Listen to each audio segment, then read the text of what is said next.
بەناوی خۆی بەخشندەی میهرەبان سڵاوتان لەبێت بینەرە بەڕێز و خۆشەویستەکانی کەناڵی ئاسمانی پێم خۆشحاڵین لا دەرفەتێکی نێدا بە خزمەتی ئەوەی بەڕێز و خۆشەویست ئەگەینەوە لەم بەرنامەیەدا بەرنامەیە گفتوگۆ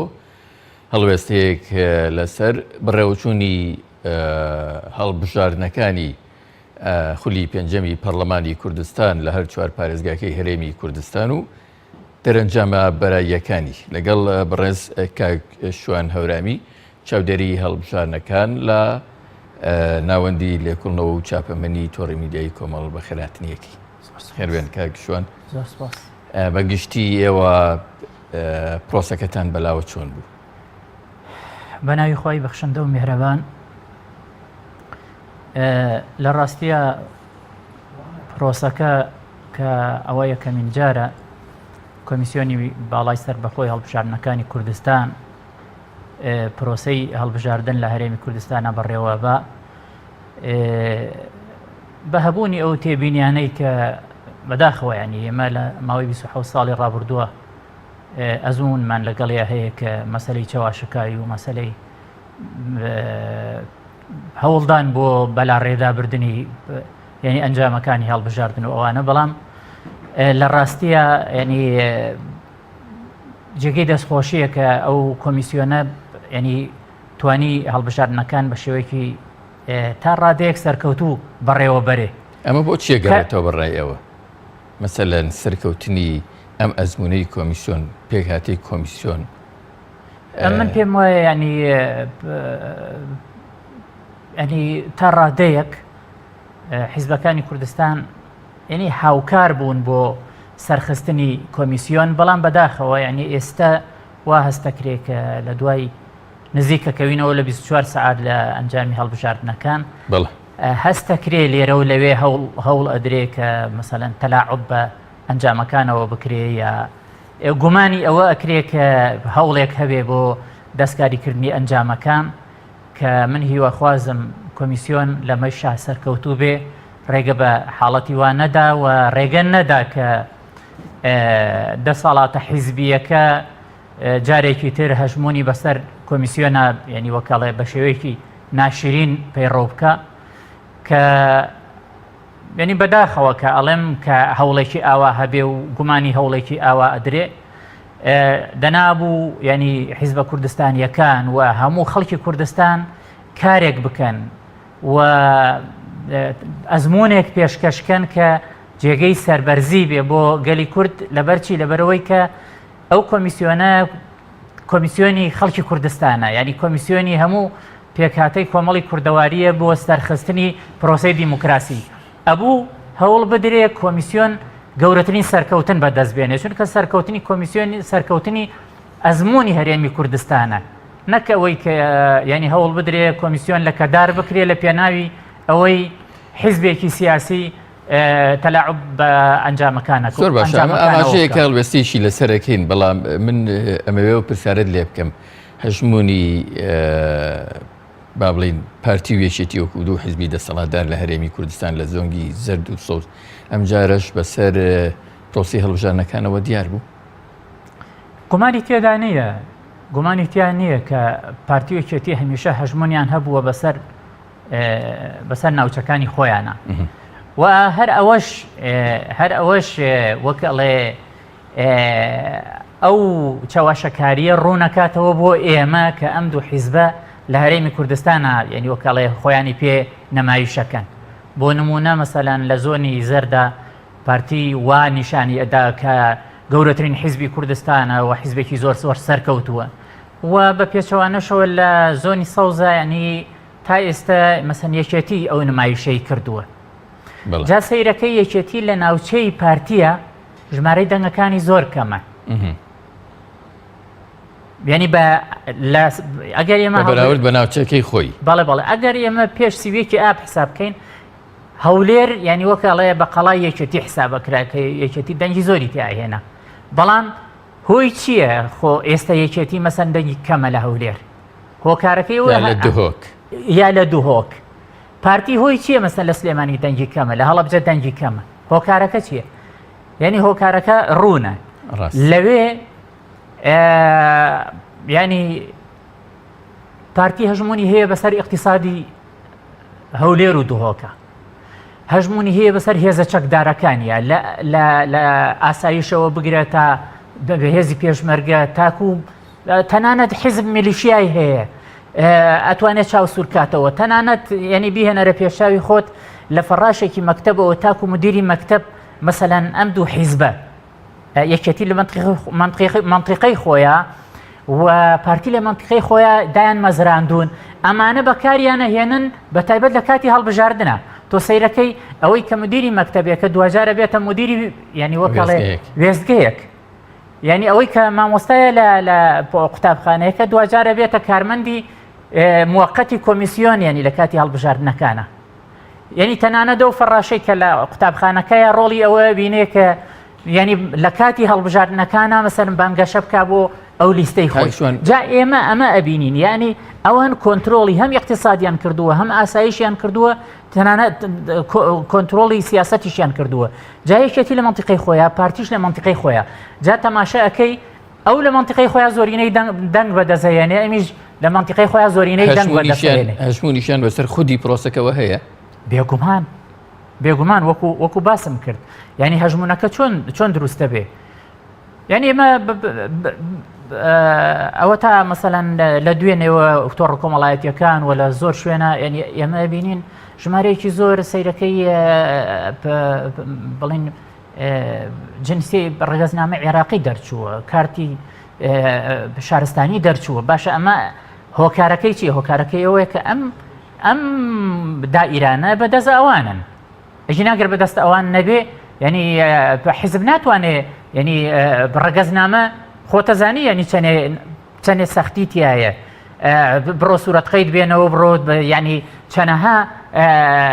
ئیجراعاتی قانونی هەیە تا تۆ ئەتوانی ڕێگەزنامەیە دەربێنی بۆ خۆت یا بۆ مناڵەکەت. لە ناکەوتەوە بینی بە هەزاران ڕێگەزنامە دەرەچێ. هۆکارەکەی چی؟ هۆکارەکەی ئەوەیە ئەمانە ینی بەهۆی ئەو دائیرانە بەکارەهێنن بۆ کاری ناشایستە و بۆ کاری ساختەکاری و ساختەچیەتیش. بەڵێ هەر ئەوەی کە جەنابەت پێشتر ئاماژەت پێدا، هەژمونی ئەو دوو حیزبە دەسەڵاتدارە بەسەر پرۆسەکەیە گەیشتۆتەوەی ئێستا ژمارنی دەنگەکان وەستاوە لە ڕێژەی لە 1970 و 25 کەماوە بە شاری سلێمانیەکەوە و داتاکانی شاری سلێمانی ناگەنە هەولێر. و بە پێی زانیاریەکان کە بە ئێمە گەیشتووە تا ئێستا 313 بنکە هەژمارەکان یان ژمارنی دەنگەکان نەخراوەتە سەر کۆی گشتی دەنگدانی پرۆسەکە لە هەرێمی کوردستان. ئەمە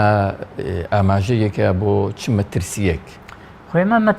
مەترسیەکە لەوایە کە بە پێی ڕێنماییەکانی کۆمیسیۆن ئەبوو هەر لەو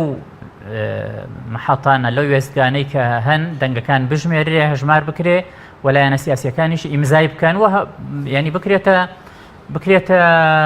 وەسیقەیەک و بنێرێ بۆ ناوەندی کۆمیسیۆن. بەڵام ئەمە کراوە لە هەموو وێستگەکان ئەمە کراوە، بەڵام بەداخەوە ینی ئەوەی کە ینی ڕانەگەێنراوە نەگەێنراوەتە کۆمیسیۆن، ئەمە جێی مەترسیە. ینی ئایا کێیە ئەوەی ڕاگرتووە؟ لەبەرەوە ینی من پێم وایە لایەنە سیاسیەکانە بێ زۆر وریابن و ڕێگە نەدەن ینی ئەم گاڵتە بە دەنگدەران بکرێ، هەر ینی هەر بیەنەرە پێشاوی خۆت ئەم هەڵبژاردنە بە جۆرێک لە جۆرەکان ینی ساختەکاری هەڵبژاردنەکەی پێشووی تا ڕادەیەک تێپەڕاند. ئێمە بینین مەسەلەن لە هەڵبژاردننی پێشووە لایەنەکان دەنگەکانیان زۆر ینی وەکەڵێ جیاوازی تێکەوت بوو. لە کاتێکە دوای 16 ئۆکتۆبەر بوو، لە کاتێکە دوای ئەو هەموو شکستە بوو کە ئەو دوولایەنە هێناین بەسەر خەڵکی کوردستانە. بەڵام ئێستا بە پێ ئەم ئەنجامە بەرایانەی کە هەن یعنی دەرکەوت کە هەڵبژاردننی پێشوو پاک نەبووە و ئەم هەڵبژاردنە نزیکە لە تا ڕادەیەکی باش مامناوەند نزیکە لە دەنگی دەنگدەرانی کوردستانەوە. بەڵام ینی ئەوەی کە جەناب داماژەی پێدەی کە یەک سستیەک هەیە ڕاوەستانێک هەیە بە تایبەت لە پارێزگای سلێمانیا بۆ ئەوەی کە ینی ئەو ژماردنە ڕاوەستێنراوە و داتاکان ناگەێنرێنە کۆمیسیۆن پێم وایە ئەبێ لە ئاستێکی باڵایە لە ئاستی مەکتەبی سیاسی لایەنەکانی کوردستانە ئەمە قبول نەکرێ و ینی داوا بکەن لە کۆمیسیۆن کە هۆکاری ئەوە ڕابگەێنێ کێیە کە لە پشتی ئەو ڕاگرتنەوەی کاکشوان هەمیشە ناڕەزایی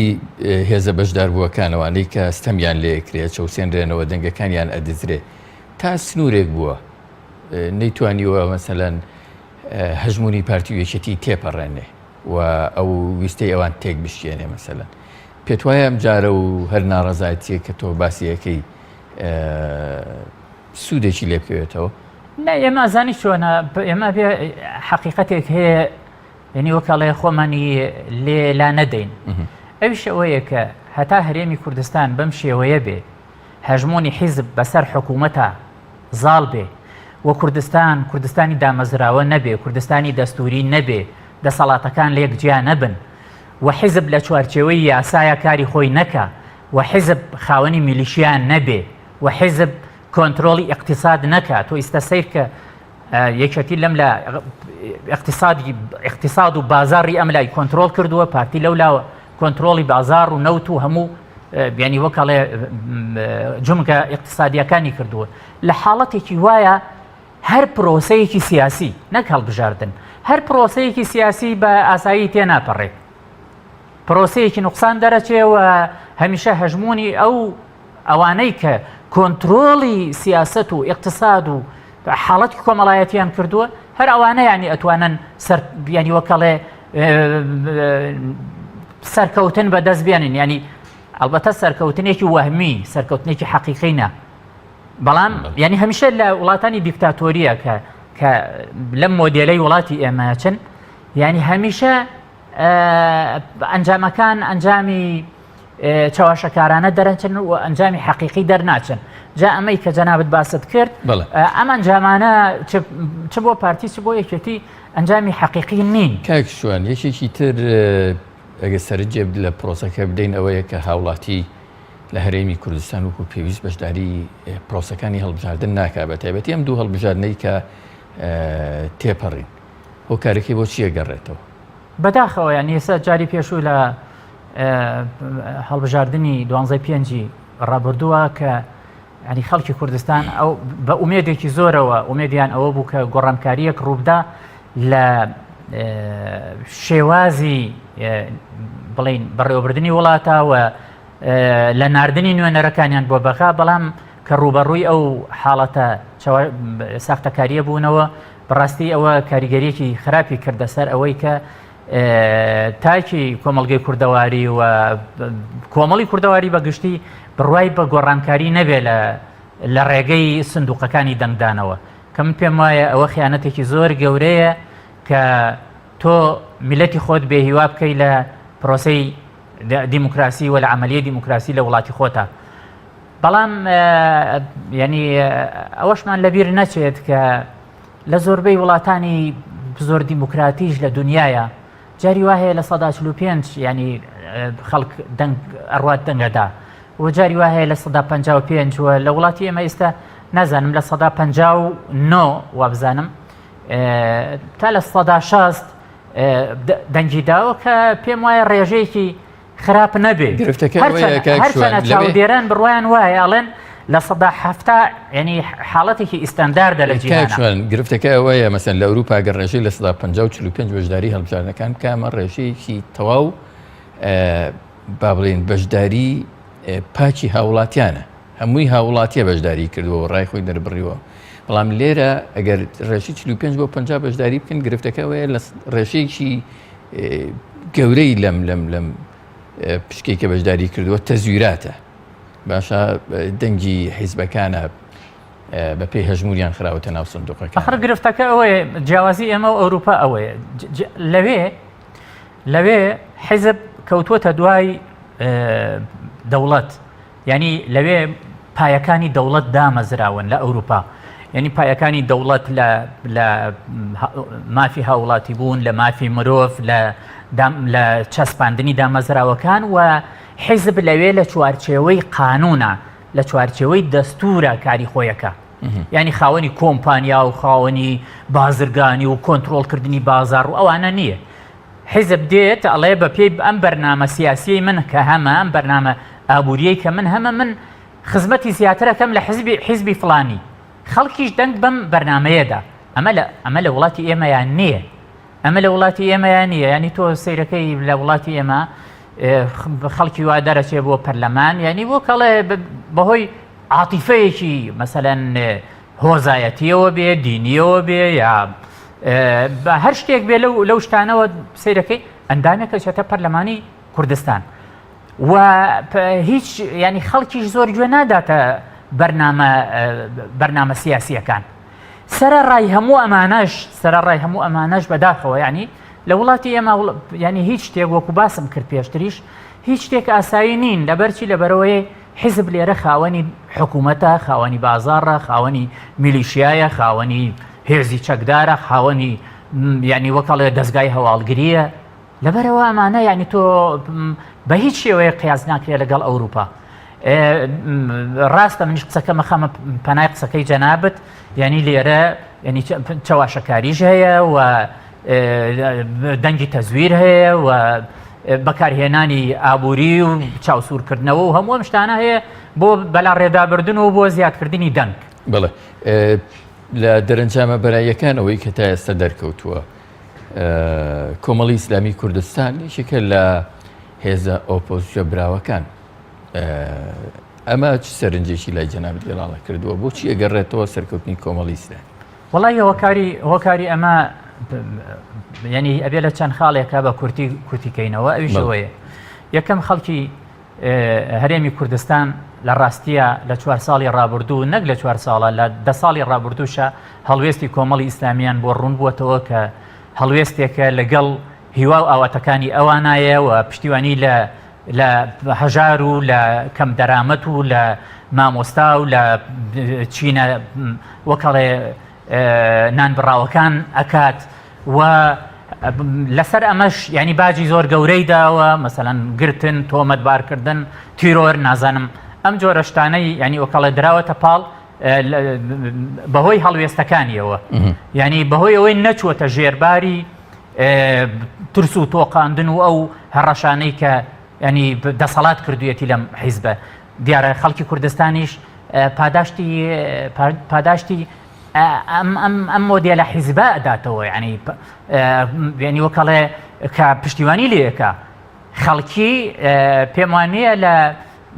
کۆمەڵی ئیسلامی مەسەلەن لە نیوەی ڕێگا بەجێ بهێڵێ، بۆیە یعنی سەیرەکەی ژمارەیەکی زۆر لە خەڵکی پاداشتی کۆمەڵیان بەمە داوەتەوە کە کۆمەڵ مادەم خاوەنی هەڵوێستە ئێمەش پشتیوانی لێەکەین. ئەوە یەک. دووهەم مەسەلەن کۆمەڵ نەهاتووە مەسەلەن گفتار و کردداری لە یەک جیابێ. حەقیقەت ینی هەر شتێکی باس کردووە، شتێکی وتووە لەسەری ماوەتەوە و خەباتی بۆ کردووە و کاری بۆ کردووە. خاڵێکی تریش کە ینی وەکەڵێ ئەویش زۆر گرنگە، من دوێنێ ینی ئەفسەرێکی باڵا لە هێزەکانی پێشمەرگە تەنانەت وێنەی هینەکەی گرتبوو، وێنەی دەنگدانەکەی گرتبوو، نیشانی دام، وتی مامۆستا هەر بۆی بیبینی، وتی من باوەڕ بکە لەبەر ئەوە دەنگم داوە بە کۆمەڵ، من ژنێکم بینی زۆر کەساس و داماو بوو، وەکەڵە خانوێکی زۆر پەرپوت و لە خانوێکی پەرپوت و ناخۆشە بوو، بینیم کە دەستگای بەخشین خانوێکیان بۆ کردووەتەوە، خانوێکی زۆر زۆر خۆشە، یعنی وەکەڵێ بە هەموو خەدەماتیەوە. ئێستا بینیم پۆشتە و پەرداختە ئەو ژنە و زۆر دڵخۆشە، نازانم ینی دیارە لەوەچە موچەیەکی تایبەتیشیان بۆ بڕی بێتەوە. من کە کاتێ ئەمە بینم هەستەکەم ئەگەر خزمەکەی خۆشم، ئەگەر کەسەکانی خۆشم حاڵەتێکی ئاوا لێ قەوماویان توش ببێ، حتمما مەسەلەن ئەم کۆمەڵی ئیسلامیە ئەم بەرنامەی بەخشینە یارمەتی ئەوانی شەدا. ئەبینم مەسەلەن وەکەڵێ خەستەخانەکەنەوە لە جیاتی نەخۆشێک 25,000 بداتە بڵین بلیت ئەڕوا بە 3,000 دینار ئەڕواتە نەخۆشخانەی بەخشین چارەسەرەکرێ و بە عیلاجی هەرزان و دکتۆری چاکیش و بە زمانێکی شیرینیش بەڕێیەکەن. ئەمە بەڕاستی نمونەیە بۆ ئەوەی کە ینی من داهاتووی ئەم حیزبە لەوا بینم کە ئەگەر دەسەڵاتی هەبێ و توانای ئیدارەکردنی وڵات بدرێتە دەست ئەم ینی بەو شێوەیە ئیدارەیەکە کە ئیدارەی بەخشینەکە. لەبەرەوە ینی من لە ڕاستیە دەنگمدا بەو خزمەتگوزاریە کە کۆمەڵی ئیسلامی کردوێتی. جا ئەمە نەک ئەو ینی ئەوانەش بە چواردەوری ئەوان ینی خزم و کەسوکاریشی وتی من ینی پێم وتون کە دەنگ بە کۆمەڵ بدەن. ئەمە نە کۆمەڵە و نەسەر بە کۆمەڵە و نە ئینتیمای سیاسی هەبووە بۆ کۆمەڵ، بەڵام ئەمە ینی واکە کۆمەڵ کە توانێویەتی بڕواتە ناو کۆمەڵی کوردەواری و کۆمەڵی هەمووان بێ و کۆمەڵی هەموو پێکاتەکان بێ، نەک موسڵمانەکان کۆمەڵی کە ئەڵێن کۆمەڵی ئیسلامی کۆمەڵی یەزیدیەکانیشە، کۆمەڵی مەسیحیەکانیشە، کۆمەڵی هەموو پێکهاتە و پێکاتە ئەتنیەکانی کوردستانیشە، نە سوننە نە شیعە، ینی وەکەڵێ ینی لە یەک ناکاتەوە لەوەی کە بێوێ خزمەتیان کە. ئەم جۆرە مۆدێلە لە حیزبایەتی پێم وایە سەرکەوتووە و کۆمەڵی ئیسلامی ینی ئەگەر لەسەر ئەمە بەردەوام بێ من پێم وایە لە داهاتووی نزیکە جێگەی هیوا و ئومێدی خەڵکی کوردستانە بێ و خەڵکی کوردستانیش بەبێ ئەوەی بیر بکەنەوە کە کۆمەڵ ناوی ئیسلامیە یا ئیسلامی نییە دەنگی پێدەن. زۆر باش کاشوان بەڕێی ئێوە ئەم جۆرە پرۆسانە پرۆسەکانی هەڵبژاردن لە هەرێمی کوردستان دوجار خەڵکی کوردستان بە ئومێدی چاکسازی ئەگەیەنێ؟ ئێمە زانی چۆنە ئێمە دوو ڕێگەمان لە بەردەمایە، یا ڕێگەی چاکسازی بە شێوەیەکی مەدەنیانە، یاخوا نەخواستە ڕێگەی ینی گۆڕینی ئەم دەسەڵاتە بە شێوەیەکی تند و تیژ و زبر کە ئەمە پێمان وایە مەسەلەن گۆڕینی دەسەڵات بە شێوەی زبر وەکۆی لە بەهاری عەرەبیا ڕوویدا. بەداخەوە من ناڵێم بەهاری عەرەبی سەرکەوتوو نەبوو، بەڵام پیلانگێڕیەکی جیهانی هەبوو بۆ ئەوەی کە بەهاری عەرەبی سەر نەکەوێ، وەکو بینیمان لە لیبیا ینی ئاوای بەسەر هات، لە میسر ئەو کودەتا خوێناویەی بەسەرا کرا کە ئازادیەکان گەڕێنرانەوە بۆ ئەسفەلە سافلین. ئەوە یەمەن ینی 9 ملیۆن خەڵکی یەمەن لە حاڵەتی مەجاعە و برسێتیە ئەژین. ئەوە سووریا بینیمان ینی وەکەڵێ ئەو تاوانە گەورانەی کە لە سووریا ئەنجام دران. لەبەرەوە ینی بیرکردنەوە لەوەی گۆڕینی دەسەڵات شێوازی دەسەڵات پەنابەری بۆ تونند و تیژی، ئەوە ینی مۆدێلێکی ئاوا دێتە بەرچاو کە ئێمە بۆ کۆمەڵی کوردەواری ئێمە کە ئێمە هێشتا نەدەوڵەتین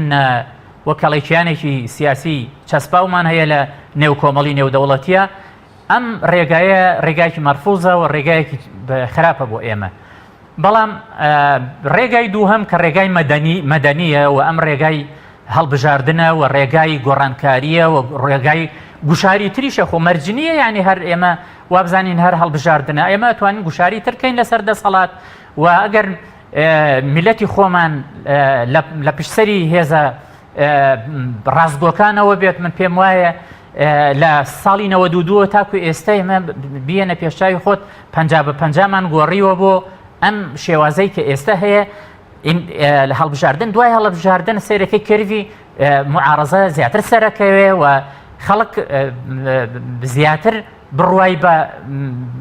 بە هێزی معارەزە هەیە کە گۆڕانکاری دروستکە. یعنی وەکوتم لەوانەیە ئەم گۆڕانکاریانە تۆزێ خاو بڕواتە پێشەوە، بەڵام بە دڵنیایی سەرکەوتن بۆ ینی ئەم شێوازە خەباتەیە و ئەوانش کە ینی دڵیان خۆشە بە چاواشەکاری و بە ساختەکاری و بە کۆنتترۆلکردنی اقتصاد و بە چاوسورکردنەوە و بەکارهێنانی هێزی ئەمنی بۆ گۆڕینی مەساری سیاسی لە وڵاتە پێم وایە شکست خواردووە. ینی ئێمە بینین ئەو ڕژێمە عەرەبیانەی کە مەسەن بەرگەی چەند سەعاتێکیان نەگرت لە بەرامبەر جەماوەرە ڕووخان و ئێمە ئەبینین مەسەلەن حکوومەتێکی وەکو شای ئێران مەسەلەن بەو گەورەیە ینی جەماوەر ڕووخاندی ڕژێمی سەدام حسین کە لە هەشتاکانە هێزێکی زۆر گەورە خۆی ناو نابوو بە هێزی پارێزەری وەکەڵێ دەرگای شەرقی نیشتیمانی عەرەبی، یعنی بە شێوەیەکی زۆر ینی وەکەڵێ دراماتێکی ڕووخا. پێم وانە ئێستا ئەم هێزش کە لە کوردستانایە پێم وایە ئەم دوو هێزە زیاتر وەکو هێزی چیەچن وەکو پۆلیسی کۆمپانیەکانی وزە ئەچن لەم مەنتیقەیە. هۆکارێک هەیە بۆ ئەوەی کە کۆمپانیەکانی وزە لە پشتیانەوە بوەستن و وڵاتە سەرمایەداریەکان تا ڕادەیەک پشتیوانیان لێ بکەن و تەعاملیان لەگەڵا بکەن هەرچەنە زۆر لیان ناڕازین. بەڵام ئەمەمان لەبیر نەچێ احتیمال قۆناغی سیاسی وەکو هیچ شتێکی تر نیە. جاری وایە قۆناغی سیاسی لە ماوەیەکی زۆر کورتە ینی 180 دەرەجە پێچەوانە بێتەوە. ئەمانە بیانی ئەبێ زۆر چاک بزانن کە ئەگەر ڕەسیدی خەڵکیان نەبێ و قۆناغە سیاسەکەیش قوڵب ببێتەوە بەسەریانە زۆر خراپ ئەشکێتەوە بەسەریانەوە. پێم وانێ بەرگەی چەند سەعاتێکی گرفت نابینی کە خەڵکی ئێمە وەکو بە زمانە شعبیەکە ئەڵێکم تەحملە زوو لە هیواکانی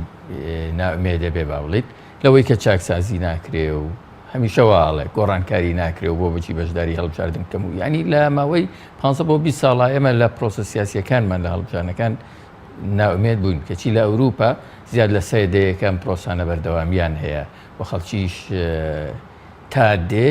چێژ لە سەرکەوتنەکان وەرەگرێ. ئەزانی شوێنەوەکو ئەوروپا ئاماژەیەکی کورتمان پێدا. ئەوروپا ینی دیموکراتیەت لەوێدا چەسپاوە، ینی ژیان قانونمەندە لەوێ مەسەن بۆ نمونە لە ئەمریکا ئەوە تا لەوەتی ترامپ بووەتە سەرۆک کۆمەر داواکاری گشتی مۆلەر لە ئەمریکا ینی بە دوای دۆسیەی دۆناڵد ترامپەوەیە. دۆناڵد ترامپ ناتوانێت ینی وەکەڵە تەلەفۆنێکی بەو کابڵێ بڕۆرەوە بۆ ماڵەوە یاواز بێنە لەم دۆسیەیە من سەرۆک کۆمارم نا، ینی بۆکەڵێ قانون لەوێ ینی ڕێگەی بە ئەو داوە یەکەیەکە ینی لێکۆڵینەوە لە چواردەورەکەی ترامپەکە بۆی خاڵێکی بێهێز بدۆزێتەوە لە ترامپ بۆی بیکاتە نقطە لەسەری و بیگەێنێتە دادگا. یعنی ئەمە چی؟ ئەمە هۆیەوەیە لەوێ دیموکراتیت چەسپاوە. بەس لە وڵاتی ئێمە کوا ینی کوا دادگا ئەتوانێشتی وا بکە، کوا دادگا ئەتوانێت لێکۆڵینەوە بکات. تەنانە دێمە ئەو قانونانەش کە لە هەرێمی کوردستانە ینی وەکەڵێ دانراون. بۆ نمونە ینی وەکەڵێ بودجێ ئەنجومەنی ئاسایش بۆ پەرلەمانی کوردستانیش نییە کە لێکۆڵینەوە لەم بودجەیە بکات چۆن ئەم بودجەیە خەرج کراوە. ئەمە دەرگایەکی کراوەیە بۆچی بۆ کەندەڵی ینی تۆ نازانی ئەم پارەیە کە سەرفەکرێ لەو ئەنجومەنی ئاسایشە بۆچی سەرفەکرێ بۆچی خەرجەکرێ لە چه شوێنێکی دنیا شتی وایە لە چه وڵاتێکی دیموکراتی شتی وایە ڕێگای درێبەوە. بەڵام ینی ئەمە لە ئەوروپا شتی وانە ئەوە ئەوروپا لە وڵاتی ئەمە ینی بەم شێوەیە وەکوتم ئەمە هەتاکو ئێستا ینی وەکەڵێ ئێمەی بەرەو دوای هێناوەتەوە فەشەلی پێهێناوین لە ڕووی کارگێڕیەوە لە هەرێمی کوردستانە. دیارە خەڵکی ئێمەش ینی وەکەڵێ خەڵکێکی پشوو درێژە، بەڵام ئەوەشمان لەبیر نەچێ ینی لە کۆمەلگا خەڵکانێکیش هەن ینی وەکەڵێ پشویان کەمە و لەوانەیە لەم قۆناغا کە وەکەڵێ 12-5 بینی و ئەو سەختەکاریان بینی کاری تێکردبن و نەیەنە پێشەوە لەم هەڵبژاردنە. بەڵام ئەوەمان لەبیر نەچێ ئەگەر ئەوانەی کە دوێنێ بە حماسەوە دەنگیاندا گەرم و گڕبن و پشتیوانی لە لیستەکانیان بکەن و پشتیوانی لە نوێنەرەکانیان بکەن کە ئەچنە پەرلەمان و گۆڕانکاری بەرچاو ئینشاءڵڵا بێتە پێشەوە. پێم وایە ئەوانەی تریش کە سارد بوونەتەوە لە هەڵبژاردنەکانی داهاتووە گەرم و گڕبن و بڕوایان بۆ گەڕێتەوە کە هەڵبژاردن ئەکرێ گۆڕانکاری بەدوای بێ. بەڵێ کاکشان دوجار و لە کۆتایی بەرنامەکەمان مێ بڵێم بەو کەم و کورتیانەشەوە کە باسمان کرد هەستەکەی کە سیئەیلول پرۆسێکی سەرکەوتومان بەڕێکرد بێ. تا ئێستا سەرکەوتوو بووە، تا ئێستا وەکو ئەوەی باسم کرد تا لە ڕووی کاری کۆمیسیۆنەوە ینی ئافرینیان لە یەکرێ کە ڕێگەیان نەدا هەندێ بڵێن بۆشایی دروست ببێ بۆ ساختەکاری و هەتاکو ئێستش سەرکەوتوو بوون. بەڵام ینی وەکەڵی داواکاریمان لیان ئەوەیە کە ینی ئەو گومانەی کە ئێستا لەسەر سلێمانی هەیە بە زووترین کات لە سەعاتەکانی داهاتووە و لە دەقیقەکانی داهاتووە هەوڵ بدەن کە ینی گۆڕانکاریە بکەن کە ئەو ئەنجامانە بگاتە کۆمیسیۆن و ڕێگە نەدرێ تەلاعوب بە دەنگی خەڵکەوە بکرێ. کە چونکەەوە ئەگەر ڕێگە بە شتێکی وا بدرێ ئەتوانم بڵێم ئەچێتە خانەی خیانەتەوە کە خیانەت لە دەنگی خەڵک هەتاکو ئێستا من پێم وایە پرۆسەیەکی سەرکەوتومان خستۆتە پشتی سار و ئەکرێ بووترێ ئەم کۆمیسیۆنی باڵایە جێگەی هیوایە بۆ هەڵبژاردنەکانی داهاتوو ئینشاءڵڵا ئەمەش یەکەم پرۆسەی و یەکەم ئەزمموی ئەوانە ئەکرێ لە هەڵەکانی ئەم ئەزمونە سوود وەرگرن بۆ هەڵبژاردنەکانی داهاتوو و بەگشتی ینی هەتاکو ئێستا ئەلحەمدولillah تا ئێستا نەگەیشتوینەتە تونند و تیژی یا هەندێک حاڵەتی نەخوازرا و هەرچەنە لە هەندێک شوێن بەداخەوە ینی ئەو حاڵەتە کۆنا ینی بەداخەوە ینی ئەوە ڕەفتاری جاشەکانی سەردەمی ینی بەعز بوو کە جاریوا بوو کارەبا کوژایەوە دوای کە کارەبا هاتەوە دوای چەند دەقیقەیەک بە ئاربیجی و بە بیکەسی و بە هەموو جۆرە تەقەیە کرا من پێم سەیرە ینی لە شارەکانی کوردستانە ینی لە هەندێک شاری کوردستانە کە ناو نەهێنین باشە ینی بە ئەندازەی شەڕێکی گەورە تەقەکراوە دوێنێ شەو ینی کە ئەوە شتێکی زۆر ناشرینە شتێکی زۆر خراپە دیارە زەرەر و زیان بە هاوڵاتیانیش گەیشتووە زەرەر و زیانی مادی کە ینی ئەمە شتێکی ناشرینە ئەوە پرۆسەکە ئەگەر ناشرینیەکی زۆری تێکەوت بێ پێم وایە